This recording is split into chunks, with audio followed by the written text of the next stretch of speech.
While the mainstream media continues to howl and cry for more gun regulation and control on American citizens, in the wake of the reported tragedy in an Orlando nightclub, they remain, for the most part, curiously silent about the attempted mass murder at a nightclub in South Carolina recently. A remarkable incident is being largely ignored by corporate mainstream media. Why? Well, maybe because it doesn't fit their guns are bad narrative. A man with a concealed carry license stopped a mass shooting in progress outside a South Carolina nightclub in the early morning hours on Sunday, after an assailant opened fire in a crowd of people, striking and injuring 3.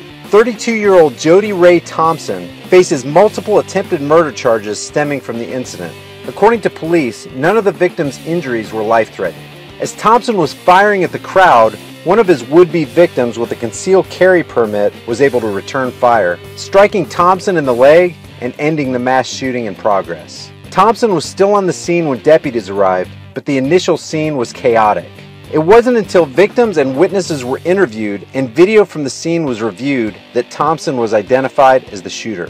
Police confirmed that the man who stopped the attack had a valid concealed weapons permit and won't face any charges. Thompson faces 4 counts of attempted murder, possession of a weapon during the commission of a violent crime, and unlawful carrying of a weapon. See, the interesting thing about this whole incident is that it flies in the face of the narrative that people would be safer if we made it harder for individuals to gain access to or legally carry firearms. This whole push to make it more difficult for law-abiding citizens to access or carry firearms actually works against public safety, as clearly illustrated in this case. The current narrative on gun control is that mass shootings defined by the FBI as 3 or more people killed in one incident are at epidemic levels. Authorities tell us that this ostensible epidemic requires society to increase restrictions on gun ownership as a means of saving lives and lowering the U.S. homicide rate. But guys, it's important to keep in mind that mass shootings in public places should never be the main focus in the gun debate for gun control.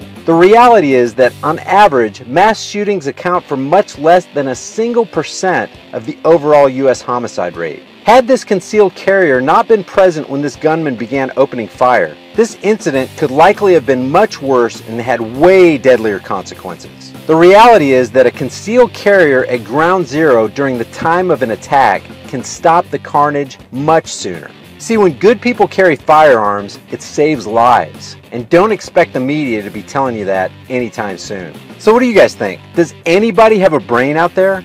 How does it make sense to respond to a terrorist threat by removing guns from those who are and have been terrorized?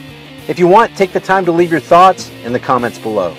Guys, thank you so much for subscribing to my channel.